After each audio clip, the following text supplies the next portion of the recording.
சிந்து பைரவி அடுத்த வர எபிசோடில் பார்த்திங்க அப்படின்னா பைரவி வந்து சிந்து கிட்ட வந்து இந்த மாதிரி வந்து மகா மேலே கொடுத்த கேஸ் பற்றி பேசிகிட்டு இருக்காங்க. நீ எதுக்கு சிந்து வந்து அவங்க காலில் வந்து மன்னிப்பு கேட்ட அப்படின்னு சொல்லிட்டு கேட்குறாங்க.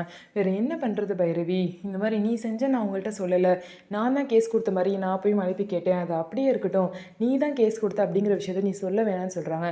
எதுக்கு நீ இப்படி பணிஞ்சு போகிற, எதுக்கு நீ பணிஞ்சு போகிற, அவங்க மேலே தானே தப்பு இருக்குது, அப்படி இருக்கும்போது நீ எதுக்காக மன்னிப்பு கேட்குறேன்னு சொல்லிட்டு திரும்ப பைரவியை வந்து பார்த்திங்க அப்படின்னா மகாவுக்கு ஆப்போசிட்டாகவே பேசினாங்க.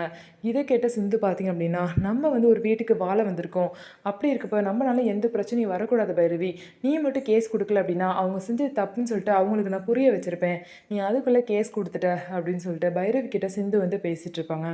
இன்னொரு சைடு பார்த்திங்க அப்படின்னா காயத்ரியோட கல்யாணத்துக்கு பத்திரிக்கை அடிச்சு அதை கோவிலில் போய் சாமி முன்னாடி வச்சுட்டு பத்திரிக்கையை பார்த்திங்க அப்படின்னா காயத்ரி வீட்லேயும் செலியன் வீட்லேயும் ஒவ்வொருத்தராக மாற்றி மாற்றி பத்திரிக்கையை கொடுத்துப்பாங்க. அதுக்கப்புறம் இனிமேல் பத்திரிக்கையை கொடுக்க ஆரம்பிச்சிடலாம், கல்யாணத்துக்கு நாள் கொஞ்சம் தான் இருக்குன்னு சொல்லிட்டு அன்னபூர்ணியும் சொல்லுவாங்க. இதை கேட்ட மகாவோட தம்பி எசக்கியும் பார்த்திங்க அப்படின்னா நீ என்ன ஒரு பிளானும் பண்ணாமல் இருக்க, நீ இப்படியே இருந்த அப்படின்னா காயத்ரிக்கும் அந்த செலியனுக்கும் சீக்கிரமே கல்யாணம் ஆயிரும், ஒழுங்காக ஏதாவது பண்ணி பிளான் பண்ணுன்னு சொல்லிட்டு அவங்க தம்பியை வந்து மகா வந்து திட்டுவாங்க.